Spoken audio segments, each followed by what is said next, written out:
So very good afternoon friends. आज हम लोग आज का जो हमारा लेक्चर है वो मार्केटिंग के लिए यानी कॉमर्स पेपर 5 टीवाई बीकॉम का हम लोग ये सब्जेक्ट देख रहे हैं जिसको एमएचआरएम भी कहा जाता है। Overall the subject consist of all information all knowledge regarding the marketing management.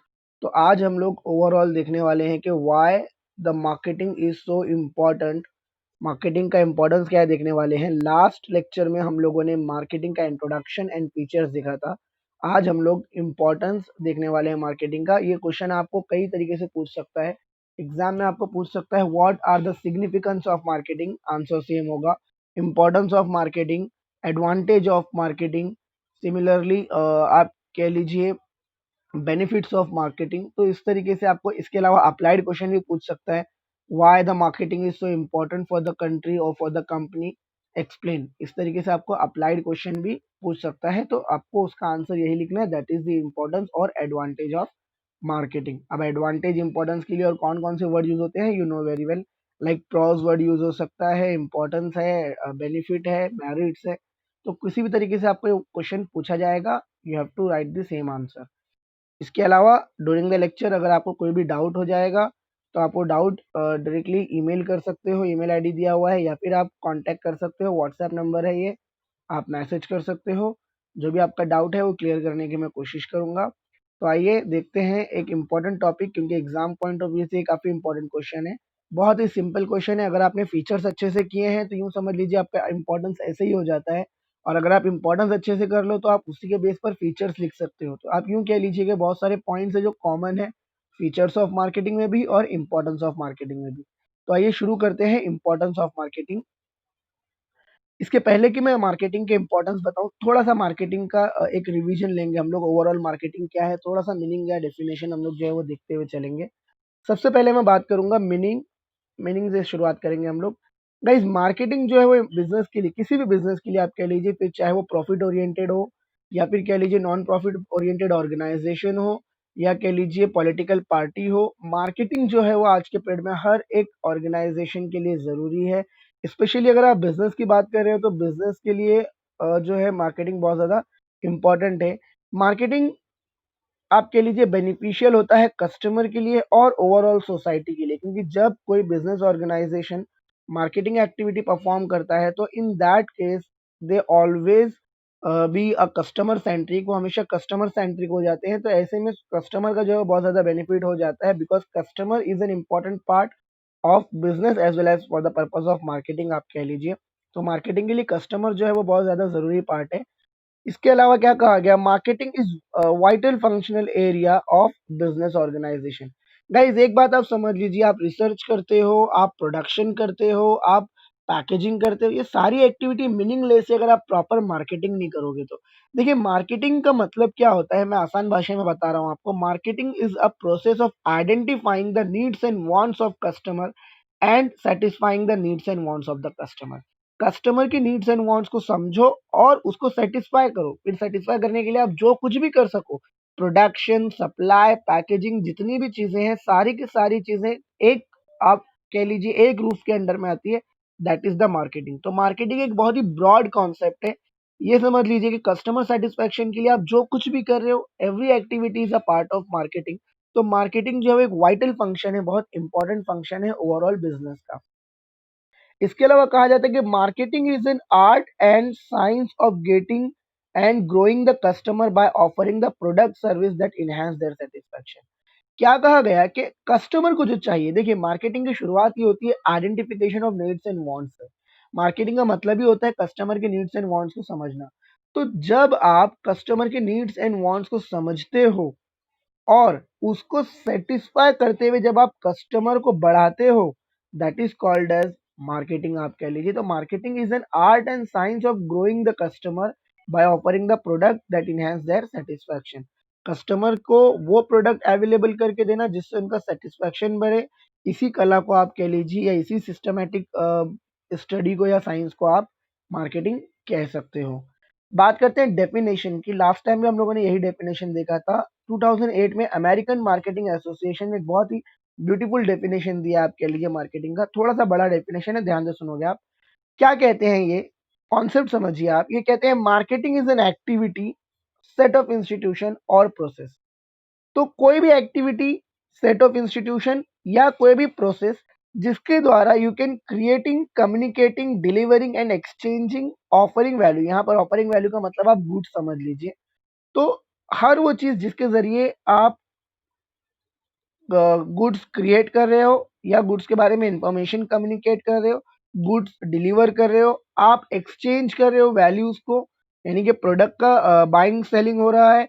तो उन वो सारी चीजें मैं कह सकता हूँ, सारी की सारी चीजें जो कस्टमर वैल्यू क्रिएट कर रही हैं, जो क्लाइंट वैल्यू क्रिएट कर रही है, ओवरऑल पार्टनर्स या सोसाइटी के लिए कुछ वैल्यू क्रिएट्स कर रही है, तो उन्हें मार्केटिंग आप कह सकते हो। तो इसके अलावा सबसे इजी डेफिनेशन यही है that the marketing is a process of identification the needs and wants of the customer and satisfying the needs and wants of the customer. तो अल्टीमेटली कस्टमर की जरूरतों को समझना, गुड्स प्रोड्यूस करके उनको डिलीवर करना और उसके जरिए कस्टमर, आप कह लीजिए कस्टमर के नीड्स एंड वांट्स को सेटिस्फाई करना एंड फाइनली प्रॉफिट अर्न करना, अपने ऑब्जेक्टिव्स को अचीव करना, इसी को आप कह लीजिए मार्केटिंग कहते हैं। तो आइए देखते हैं मार्केटिंग क्यों इंपॉर्टेंट है। मार्केटिंग का सबसे पहला इंपॉर्टेंस है for organisational objective. Now listen to me very carefully guys and girls. आप एक चीज मार्केट में देखोगे कि मार्केट में जितनी भी ऑर्गेनाइजेशन है, all organisation does not have same kind of objective. हर एक ऑर्गेनाइजेशन का मकसद सेम नहीं है। Let me give a beautiful example. When you talking about Reliance, Ambani's, their objective is to maximize their wealth. Whereas when you're talking about Tata's, their objective is to maximizing the wealth by maximizing the benefit to the society. यानी कि जब आप बात कर रहे हो रिलायंस की, रिलायंस का कोर ऑब्जेक्ट है ज्यादा से ज्यादा प्रॉफिट अर्न करना। लेकिन जब आप टाटास की बात करते हो तो टाटास का ऑब्जेक्ट प्रॉफिट मैक्सिमाइजेशन है, बट साथ ही साथ सोसाइटी का बेनिफिट भी वो लोग देखते हैं। तो यहाँ पर हर एक ऑर्गेनाइजेशन का आप कह लीजिए ऑब्जेक्टिव अलग हो सकता है।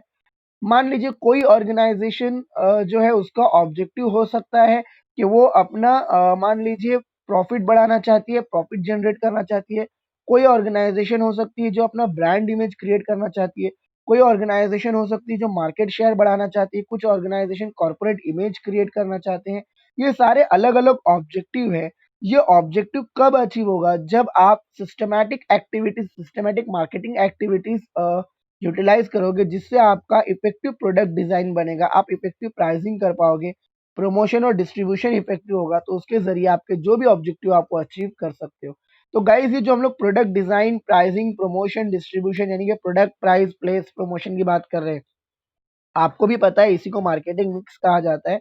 तो ये जो मार्केटिंग मिक्स है, अल्टीमेटली ये आपकी सहायता करता है आपके डिजायर ऑब्जेक्टिव को अचीव करने में। तो ऑर्गेनाइजेशनल ऑब्जेक्टिव जो भी हो, जैसा भी हो, मार्केटिंग उसे अचीव करने में हेल्पफुल है। आगे बढ़ते हैं हम लोग बात करते हैं कस्टमर सेटिस्फैक्शन की। Dear student, when you're talking about marketing, listen to me very carefully. Marketing is customer centric. Listen my words carefully. मैं जो वर्ड कह रहा हूँ बहुत मीनिंगफुल वर्ड है। मार्केटिंग कस्टमर सेंट्रिक होता है। कस्टमर सेंट्रिक मतलब यूं समझ लीजिए, marketing is mean for the customer. Customer नहीं तो मार्केटिंग नहीं। हमने डेफिनेशन अगर देखा मार्केटिंग का, आपने उसमें भी देखा कि यहाँ पर हम लोग बात कर रहे हैं marketing is a process of identification of needs and wants of the customer. Marketing में आप कस्टमर के नीड्स एंड वांट्स आइडेंटिफाई कर रहे हो, कस्टमर को प्रोडक्ट डिलीवर कर रहे हो, कस्टमर सेटिस्फेक्शन की बात कर रहे हो। Everything is related to customer only. तो यहाँ पर जो आप कह सकते हो कि मार्केटिंग जो है वो कस्टमर सेंट्रिक है। अब मेरी बात ध्यान से सुनोगे आप। कस्टमर सेटिस्फैक्शन की अगर मैं बात करूं, गाइस कस्टमर सेटिस्फैक्शन कब होगा? मेरी बात एकदम ध्यान से सुनिए आप। कस्टमर सेटिस्फैक्शन का मतलब होता है matching the performance of your product with the expectation of the customer. Customer का जो भी एक्सपेक्टेशन है, जब आपके प्रोडक्ट का परफॉर्मेंस कस्टमर के एक्सपेक्टेशन के साथ में मैच करता है, गाइस इसी को आप कस्टमर सेटिस्फैक्शन कहते हैं। तो आसान भाषा में कहूं मैं तो customer satisfaction is nothing but आप कह लीजिए it is the matching of, कह लीजिए आप जब आपका कस्टमर एक्सपेक्टेशन आप कह लीजिए मैच हो जाता है आपके प्रोडक्ट परफॉर्मेंस के साथ में, तो इसी को आप कस्टमर सेटिस्फैक्शन कह सकते हो। एक एग्जांपल देकर बता रहा हूँ। मान लीजिए कि अगर मेरे को एक्सपेक्टेशन है कि एलजी का रेफ्रिजरेटर अगर मैं लूँ तो 5 साल तक उसको देखने का भी जरूरत नहीं है, वो एकदम परफेक्ट चलेगा। और सच में अगर एलजी का रेफ्रिजरेटर 5 साल तक एकदम प्रॉपर चल रहा है तो here I will get satisfied. अब मेरी बात ध्यान से सुनिए, अगर एलजी का रेफ्रिजरेटर 5 साल से ज़्यादा 10 साल हो गए हैं, मेरा एक्सपेक्टेशन 5 साल का ही था लेकिन 10 साल से चलता जा रहा है, तो हियर यू कैन से the performance is more than expectation. तो यहाँ पे जो कस्टमर होगा he will get delight, customer that is the more satisfaction you can से, he will get more satisfy, he will get delight. Simultaneously अगर मैंने देख रहा हूँ कि 5 साल तक मेरा रेफ्रिजरेटर चलना चाहिए, 2 साल में ही खराब हो गया, तो हियर यू कैन से the performance is below the expectation, performance fails to match the expectation of the customer। अगर प्रोडक्ट का परफॉर्मेंस कस्टमर के एक्सपेक्टेशन को मैच नहीं हो रहा है, he will get dissatisfied, customer आपका डिससेटिस्फाई हो जाएगा। तो that is about the satisfaction. आगे बढ़ते हैं। मार्केटिंग आपको हेल्प करता है कॉम्पिटिटिव एडवांटेज में। देखिए ये तो हमने देख लिया कि कस्टमर के नीड्स को आइडेंटिफाई करके मार्केटिंग आपको कस्टमर को सेटिस्फाई करने में सहायता करता है। बट मार्केटिंग कॉम्पिटिटिव एडवांटेज में कैसे हेल्प करेगा, तो ये उसी को मैं कनेक्ट करना चाहूंगा। इतना समझ लीजिए कि आप अगर आपका कस्टमर अगर सेटिस्फाइड है तो डेफिनेटली आपका कस्टमर आपका ही प्रोडक्ट खरीदेगा। ऐसे में आप कॉम्पिटिटिव एडवांटेज जो है वो गेन कर सकते हो। इसके अलावा यूं कह लीजिए कि जब आप इफेक्टिव मार्केटिंग यूज करते हो गाइस, जब आप इफेक्टिव मार्केटिंग प्लान्स बनाते हो, इफेक्टिव मार्केटिंग स्ट्रेटेजीज बनाते हो, तो ऐसे में it will helps you to face the competition. Market में कितना भी कंपटीशन हो आप उसको फेस कर पाओगे। देखिए जो प्रोफेशनल मार्केटर्स होते हैं they always take the proactive decision. इसके पहले भी मैंने बताया था डिसीजन दो तरह का होता है, the decision can be reactive decision और proactive decision. Listen to me very carefully, क्या डिफरेंस है रिएक्टिव और प्रोएक्टिव डिसीजन में। गाइस जब आप किसी चीज के रिएक्शन में डिसीजन लेते हो, यानी कि कुछ होगा तो मैं डिसीजन लूंगा, लाइक कॉम्पिटिटर ने प्राइस कम कर दिया तो अब मुझे भी करना चाहिए, ये जो डिसीजन है that is called as reactive decision. Proactive decision का मतलब होता है डिसीजन इन एडवांस, आप कह लीजिए इसके पहले के कॉम्पिटिटर अपना स्ट्रेटेजी चेंज करे, मैं पहले ही क्या करूंगा उसके जो चेंजेस होने वाले हैं उसको समझते हुए उसको फोरकास्ट करके अपने चेंजेस जो है वो कर दूंगा। यानी कि यहाँ पर I am the first decision maker, आप कह लीजिए मुझे देखकर दूसरे लोग डिसीजन चेंज करेंगे, मैं किसी को देखकर डिसीजन लेने वाला नहीं हूँ। तो that is called as proactive decision making. तो जो प्रोफेशनल मार्केटर है they are making the proactive decision. Beside this आजकल अगर आप देखोगे प्रोडक्ट में इनोवेटिव डिजाइन और मॉडल्स अवेलेबल है। आपका मार्केटिंग आपको हेल्प करता है प्रॉपर प्रमोशन स्कीम क्रिएट करने में, क्रिएटिव प्रमोशन स्कीम है। इसके अलावा इफेक्टिव कस्टमर रिलेशनशिप टेक्निक्स। तो गाइस एंड गर्ल्स ये जो चीजें हैं, इन चीजों के द्वारा आप ये कह सकते हो कि अल्टीमेटली ये वो चीजें हैं जिसके जरिए आप कस्टमर को सेटिस्फाई कर सकते हो, कस्टमर को अट्रैक्ट कर सकते हो। ओवरऑल आप मार्केट में कंपटीशन फेस कर पाओगे, ओवरऑल आप मार्केट में कंपटीशन को बीट कर पाओगे, जो कॉम्पिटिटर है उनको आप पीछे कर पाओगे। तो कॉम्पिटिटिव एडवांटेज मार्केटिंग के जरिए आपको मिल जाएगा। देन उसके बाद बात करते हैं हम लोग कॉर्पोरेट इमेज की। कॉर्पोरेट इमेज का मतलब आसान भाषा में कहूँ तो that is a goodwill in the market, के मार्केट में आपके ऑर्गेनाइजेशन का लेवल क्या है, मार्केट में लोग आपके ऑर्गेनाइजेशन को किस निगाह से देखते हैं, किस नज़र से देखते हैं, मार्केट में या कस्टमर की या स्टेक होल्डर के माइंड में आपके ऑर्गेनाइजेशन का क्या लेवल है, उसी को हम लोग कॉर्पोरेट इमेज कहते हैं। तो कॉर्पोरेट इमेज कब डेवलप होता है, कॉर्पोरेट इमेज तब डेवलप होगा जब everyone have good feelings about your organisation. लोग आपके ऑर्गेनाइजेशन के ऊपर ट्रस्ट करते हैं, आपके ब्रांड नेम के ऊपर ट्रस्ट करते हैं, लोग आपके ब्रांड नेम के प्रति आप कह लीजिए अट्रैक्टेड है। तो आप कहोगे ऐसे केस में you can have a good corporate image you can से। तो इफेक्टिव मार्केटिंग आपको कॉर्पोरेट इमेज डेवलप करने में सहायता करता है। Ultimately it enhance the corporate image. How, तो आप कह सकते हो कैसे ये इनहेंस कर रहा है, तो the answer is very simple. क्या होता है इफेक्टिव मार्केटिंग के जरिए अल्टीमेटली आप राइट प्रोडक्ट राइट प्राइस पर अवेलेबल कर पाते हो, सही प्रोडक्ट सही प्राइस पर। आपका जो प्रमोशनल टेक्निक है वो काफी अच्छा हो जाता है, इससे ओवरऑल आपका जो परफॉर्मेंस है वो इम्प्रूव होगा, there will be high performance. अब जब आपका परफॉर्मेंस काफी अच्छा होगा तो ऐसे में आप कह लीजिए कि कस्टमर के माइंड में, एम्प्लॉय के माइंड में, शेयर होल्डर के माइंड में, सप्लायर और डीलर के माइंड में आपका एक अच्छा इमेज डेवलप होगा। इससे आपका गुडविल और कॉर्पोरेट इमेज जो है वो बढ़ने वाला है। तो मार्केटिंग यहाँ पर आपको कॉर्पोरेट इमेज बिल्ड करने में भी काफी सहायता करता है, ऐसा आप कह सकते हो। थोड़ा सा आगे बढ़ जाएंगे, बात करेंगे ब्रांड लॉयल्टी की। गाइज अब मैं जो आपको दो कॉन्सेप्ट बताने जा रहा हूँ, ये कॉन्सेप्ट बहुत इंपॉर्टेंट है और इन कॉन्सेप्ट में स्टूडेंट हमेशा कंफ्यूज होते हैं। बात करने वाले हैं हम लोग brand loyalty and brand equity. क्या डिफरेंस है दोनों में वो समझकर चलेंगे। देखिए गाइस, ब्रांड लॉयल्टी क्या होता है? When you can say that customer are loyal to your brand. आप कस्टमर आपके कस्टमर आपके ब्रांड के लिए लॉयल है। आप ये कब कहोगे? मैं आपको एग्जांपल देकर बता रहा हूँ। आज अगर मैं आपसे कहता हूँ which is the best mobile phone at a lesser price, कम दाम में बेहतर मोबाइल फोन कौन सा है? आपका आंसर मैक्सिमम टाइम पे ये होगा, that is M I. Guys, Xiaomi, MI जिसको हम लोग रेडमी कहते हैं, तो ये जो कंपनी है, इस कंपनी ने अपना एक अलग पोजीशनिंग किया, आप कह लीजिए। कम प्राइस में बेटर प्रोडक्ट ये लोग अवेलेबल करते हैं। तो यहाँ पर होता क्या है, देखिए जैसे मैं आपको एक बात बता रहा हूँ, आपका पिछला फोन मान लीजिए आपका रेडमी का था, और इस बार आप जो फ़ोन ले रहे हो, आप वो भी रेडमी का ही ले रहे हो। हाँ, मे बी हो सकता है आप अपग्रेडेड मॉडल ले रहे हो, बट आप ले रहे हो रेडमी का ही फ़ोन। लाइक पिछली बार मेरे पास जो बाइक थी वो होंडा की थी, और इस बार भी मैं होंडा की ही बाइक ले रहा हूँ, भले ही ब्रांड कोई भी हो, बट वो होंडा की ही बाइक है। तो यहाँ पर I am repeating the purchase. Last month मैं कोलगेट यूज़ करता था, मैं पिछले 20 सालों से कोलगेट ही यूज़ कर रहा हूँ, और I am repeating the purchase. तो जब आपके सैटिस्फाइड कस्टमर परचेज़ रिपीट करते हैं, और रिपीट करने के साथ-साथ वो दूसरों को रिकमेंड करते हैं। मैं दूसरों को भी कह रहा हूँ कि यार कोलगेट यूज़ करो, बेस्ट टूथपेस्ट है। तो यहाँ पर जब मैं परचेज़ रिपीट कर रहा हूँ और मैं रिकमेंड कर रहा हूँ, याद रखिए, लॉयल्टी मतलब 2 वर्ड आपके माइंड में आना चाहिए।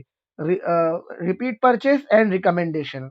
एक बार कहिए, रिपीट परचेज़ एंड रिकमेंडेशन। ये 2 बातें हमेशा आपको ध्यान में रखनी चाहिए, रिपीट परचेज़ एंड रिकमेंडेशन। तो जब कोई कस्टमर आपके प्रोडक्ट को बार-बार खरीद रहा है और दूसरों को रिकमेंड कर रहा है, he is a loyal customer. वो आपका लॉयल कस्टमर है, आप ऐसा कह सकते हो। याद रखिए गाइज़, जितना भी आपके पास में सोर्स ऑफ मार्केटिंग है, मैं आपको कह रहा हूँ, जितनी भी आपकी सोर्स ऑफ प्रमोशन है, सबसे बेस्ट मार्केटिंग होता है वर्ड ऑफ माउथ मार्केटिंग। जो वर्ड ऑफ माउथ मार्केटिंग है, 2 बातें हैं, एक तो ये फ्री ऑफ कॉस्ट है, और दूसरा ये सबसे ज़्यादा इफ़ेक्टिव है, ये कस्टमर के ऊपर सबसे ज़्यादा असर करता है। कोई भी प्रोडक्ट खरीदने के पहले आप पहले अपने फ्रेंड से पूछते हो। एक एग्ज़ाम्पल देकर बताऊँगा, मान लीजिए कि अगर अ तन्वी मान लीजिए कि अगर यूएसए जा रही है और वहाँ अगर एक होटल में रुक रही हैं, होटल ग्रीन पैलेस नाम समझ लीजिए आप, और उस होटल में अगर उनको काफ़ी अच्छा सर्विस मिल रहा है, तो यूएस से आने के बाद उनकी जितनी भी फ्रेंड्स हैं, वो उनको यही रिकमेंड करेंगी कि आप जब यूएस जाओगे तो आप ग्रीन पैलेस में ही रुकना। तो यहाँ पर आप कह लीजिए दैट इज़ द रिकमेंडेशन, और नेक्स्ट टाइम जब तन्वी जाएँगी तो भी वो ग्रीन पैलेस में ही रुकेंगी, यानी कि रिपीट परचेज़। तो recommendation and repeat purchase means the loyalty. तो मार्केटिंग की वजह से क्या होता है, आप कस्टमर को इफेक्टिवली टारगेट कर पा रहे हो, तो ऐसे में कस्टमर बार-बार आपसे जुड़ा रहता है और वो आपके प्रोडक्ट को रिकमेंड करता है, यानी कि आपको ब्रांड लॉयल्टी मिल जाती है। अब बात करते हैं गाइस ब्रांड इक्विटी की। ब्रांड इक्विटी मतलब क्या होता है? हाँ, बोलिए बेटा।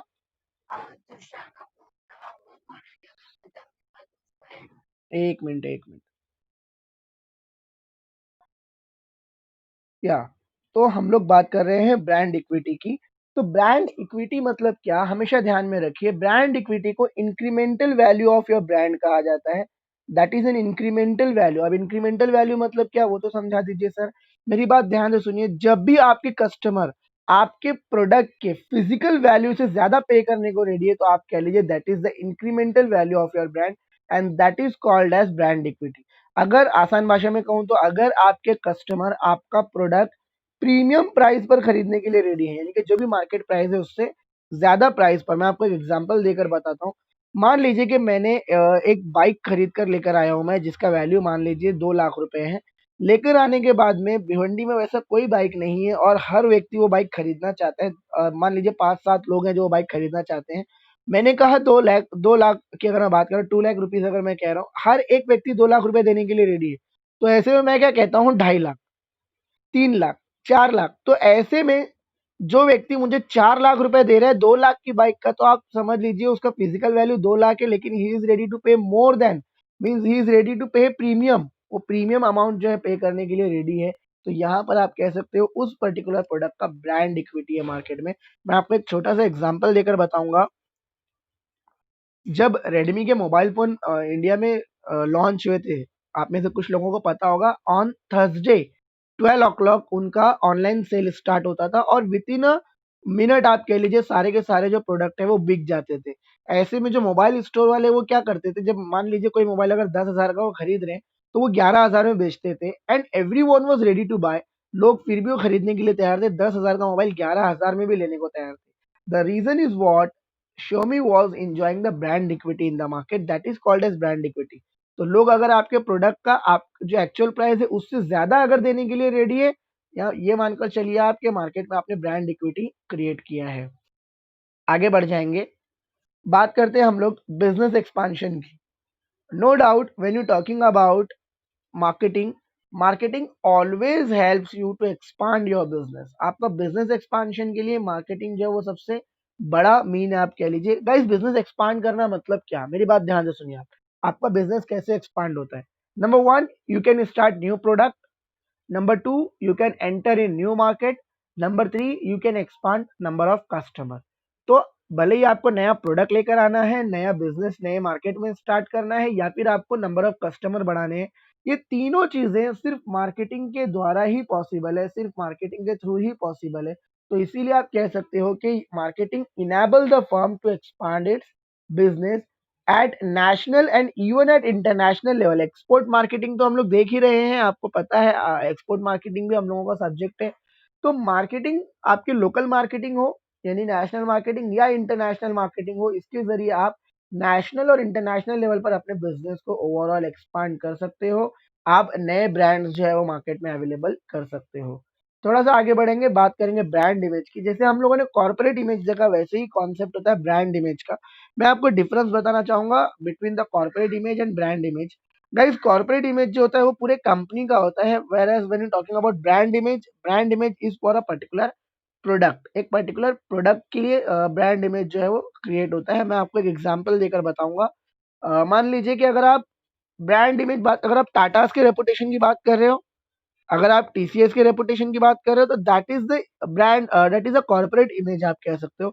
अगर आप रिलायंस की बात कर रहे हो, that is the corporate image. But when you are talking about Jio broadband, अगर आप जियो ब्रॉडबैंड की बात कर रहे हो, when you talking about Jio telecom, आप जियो सिम कार्ड की बात कर रहे हो अगर, तो वो आप बात कर रहे हो ब्रांड इमेज की। तो आपको ओवरऑल मार्केटिंग जो है, मार्केटिंग एक्टिविटीज आपका ब्रांड इमेज क्रिएट करने में आपकी काफी सहायता करते हैं। एकदम आसान, एकदम लोकल लैंग्वेज में कहूँ ना, लोग आपके प्रोडक्ट के बारे में क्या सोचते हैं?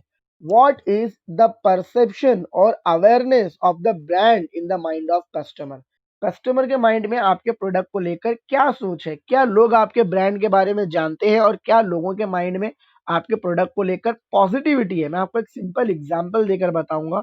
मान लीजिए कि अगर मैं कह रहा हूं सबसे अच्छा नेटवर्क, गाइस, सबसे अच्छा मोबाइल नेटवर्क अगर मैं कह रहा हूँ कौन सा है, तो ऑब्वियस सी बात है, आपको जो सबसे बेहतर नेटवर्क लगता है आप उस नेटवर्क के बारे में बताओगे। गाइस, मान लीजिए हम लोग कहते हैं एयरटेल, में भी बहुत सारे लोग आप मुझसे सहमत नहीं होंगे, बट फॉर एन एग्जांपल मैं कह रहा हूँ एयरटेल, या कह लीजिए वोडाफोन। तो यहाँ पर लोग जो वोडाफोन की बात करते हैं, हम लोग कहते हैं यार कहीं भी चले जाओ वोडाफोन का नेटवर्क आएगा।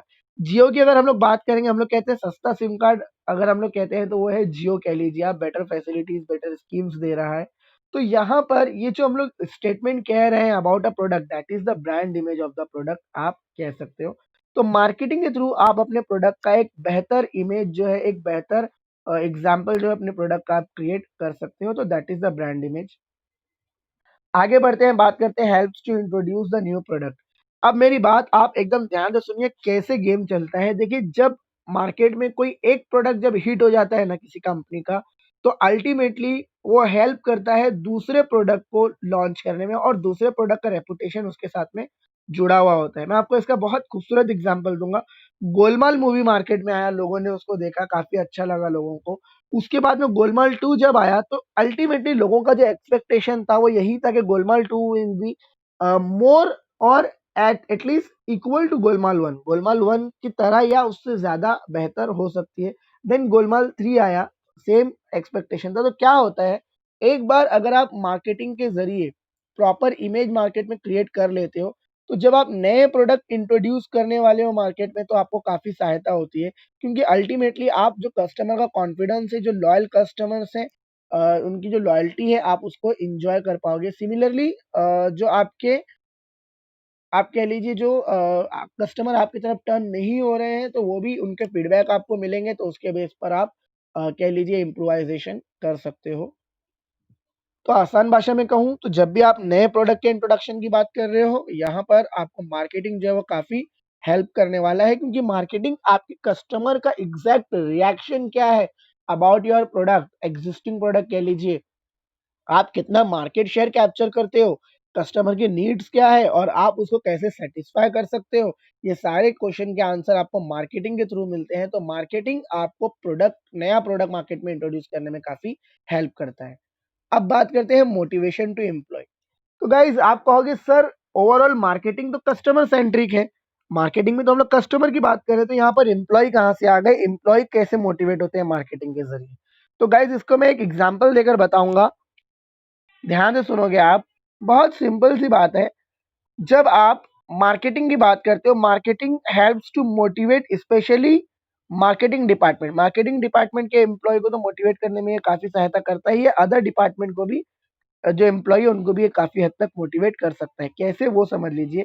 अगर आपका मार्केटिंग स्ट्रेटेजी इफेक्टिव है, अगर आप इफेक्टिव मार्केटिंग कर रहे हो, तो ऐसे में होता क्या है कि जो ओवरऑल कंपनी है, कंपनी में get higher performance of terms of market share. क्या होगा, मार्केटिंग इफेक्टिव है तो आपका मार्केट शेयर बढ़ेगा, प्रॉफिट बढ़ेगा।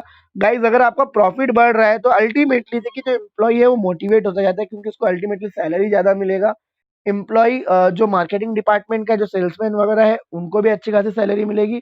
साथ में जब आपका सेलिंग बढ़ रहा है तो अल्टीमेटली सेल बढ़ने की वजह से, मार्केट शेयर बढ़ने की वजह से प्रोडक्शन बढ़ जाएगा, तो प्रोडक्शन डिपार्टमेंट खुश हो जाएगा। तो इस तरीके से हर एक कनेक्टेड डिपार्टमेंट के जो एम्प्लॉय है दे विल गेट हैप्पी, आप कह सकते हो। इसके अलावा क्या होता है, जब कंपनी को ज्यादा बेनिफिट होता है तो कंपनी अपने एम्प्लॉय को ज्यादा इंसेंटिव देता है, ज्यादा मॉनिटरी और नॉन मॉनिटरी इंसेंटिव्स मिलते हैं। Ultimately this incentive will link with the motivation, आप कह लीजिए ये जो इंसेंटिव्स है ultimately this incentives are link with motivation. ये मॉनिटरी और नॉन मॉनिटरी जो इंसेंटिव्स है ये सारे मोटिवेशन के साथ में लिंक होते हैं। एम्प्लॉय को प्रमोशन मिलेगा, एम्प्लॉय को कह लीजिए आप अवार्ड्स मिलेंगे, that is a non monetary motivation.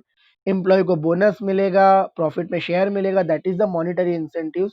तो पैसों के टर्म्स में हो या नॉन मॉनेटरी हो, दोनों ही इंसेंटिव्स आपको तब मिलेंगे जब आपका परफॉर्मेंस हाई होगा, और वो तभी होगा जब आप प्रॉपर मार्केटिंग स्ट्रेटेजी यूज करोगे। So that is motivation to employ. Last but not least we are talking about higher returns to share holder. Guys आप, you are the student of account also, you are the student of finance also, आपको अच्छी तरीके से पता है कि share holder को benefit कब मिलता है। देखिए शेयर होल्डर को जो बेनिफिट मिलता है that is the in terms of dividend and in terms of bonus share, आप कह लीजिए। तो शेयर होल्डर को डिविडेंड और बोनस शेयर के रूप में आप कह लीजिए बेनिफिट जो है वो मिलने वाला है।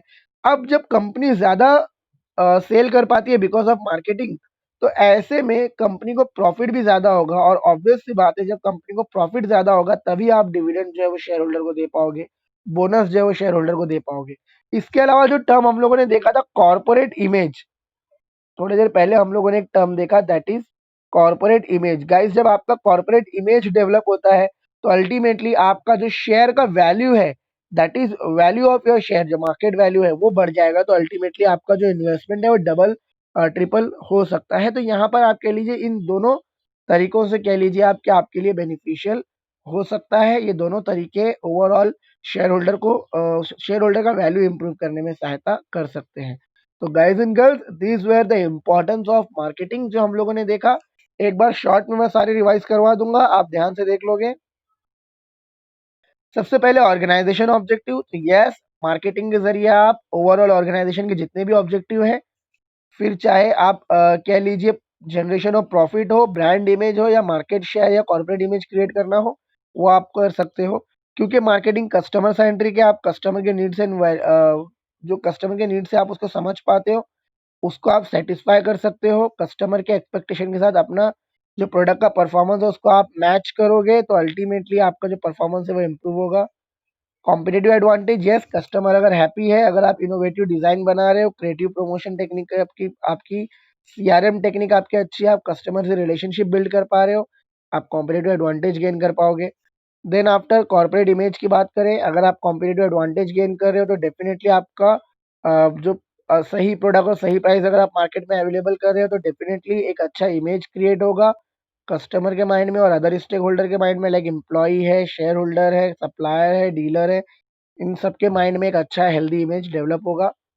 देन बात करते हैं ब्रांड लॉयल्टी की, तो ब्रांड लॉयल्टी का मतलब दो बातें याद रखने का। सबसे पहली बात, रिपीट परचेज एंड रिकमेंडेशन। अगर कोई कस्टमर आपसे बार-बार प्रोडक्ट खरीद रहा है और आपका प्रोडक्ट दूसरों को रिकमेंड कर रहे हैं, तो इन दैट केस आप कहोगे आपका कस्टमर जो है वो लॉयल कस्टमर है। ब्रांड इक्विटी का मतलब अगर आपका कस्टमर आपके प्रोडक्ट के एक्चुअल वैल्यू से ज़्यादा पे करने के लिए रेडी है। लाइक मान लीजिए ₹10 का प्रोडक्ट है but I am ready to buy at 15 also, तो आप कहोगे that that product have a brand equity in the market. वो प्रोडक्ट का मार्केट में ब्रांड इक्विटी है कह लीजिए। बिज़नेस एक्सपांशन बहुत सिंपल सा फंडा है। जब आप कॉम्पिटिटिव एडवांटेज गेन कर रहे हो, कॉर्पोरेट इमेज है, तो अल्टीमेटली आपका बिज़नेस एक्सपांड भी होगा। मैंने 3 तरीके बताए आपको। सबसे पहले मैंने बताया आपको कि आप नए मार्केट में एंटर होकर नए प्रोडक्ट को प्रोड्यूस करके या फिर आप अपने कस्टमर्स को बढ़ाकर मार्केट एक्सपांड कर सकते हो, बिज़नेस एक्सपांड कर सकते हो। आप नेशनल और इंटरनेशनल लेवल पर बिज़नेस एक्सपांड कर सकते हो with the help of marketing. Brand image की बात की हम लोगों ने कि ओवरऑल प्रोडक्ट के बारे में आपके प्रोडक्ट के बारे में लोगों का परसेप्शन क्या है, सोच क्या है। तो अगर आप हेल्दी मार्केटिंग, इफेक्टिव मार्केटिंग अगर यूज़ करते हो, तो अल्टीमेटली आप परसेप्शन जो नेगेटिव परसेप्शन है उसको पॉजिटिव परसेप्शन में, और जो पॉजिटिव परसेप्शन है उसको फर्दर इवैल्यूएट करने में आपको काफ़ी सहायता होती है। इंट्रोडक्शन ऑफ न्यू प्रोडक्ट देखा, सीधी-सी बात है, अगर आपका एक्जिस्टिंग प्रोडक्ट मार्केट में चल जाता है, तो आप नए प्रोडक्ट मार्केट में ईज़िली लेकर आ सकते हो। इसके अलावा मार्केटिंग आपको कस्टमर के नीड्स एंड वांट्स को आइडेंटिफ़ाई करने में हेल्प कर रहा है, तो आप ओवरऑल कस्टमर का कॉन्फिडेंस जीतकर, लॉयल्टी जीतकर अल्टीमेटली आप जो नया प्रोडक्ट है इंट्रोड्यूस कर सकते हो। मोटिवेशन टू एम्प्लॉयी एकदम सिंपल देखा हम लोगों ने, marketing leads to increment in the profit. Profit बढ़ेगा तो लोगों को सैलरी अच्छा मिलेगा, सैलरी अच्छा मिलेगा, आप कह लीजिए एम्प्लॉयी को मॉनेटरी और नॉन मॉनेटरी इंसेंटिव मिलेंगे। They will get motivated. Last but not least, higher return to share holder. Share holder का रिटर्न दो तरीके से होता है, आपने देखा, डिविडेंड और बोनस शेयर। इसके अलावा उनका जो वैल्यू है, शेयर वैल्यू, वो इम्प्रूव होना, आप कह लीजिए। तो ये तीन तरीके जिसमें से शेयर होल्डर को बेनिफिट मिलता है।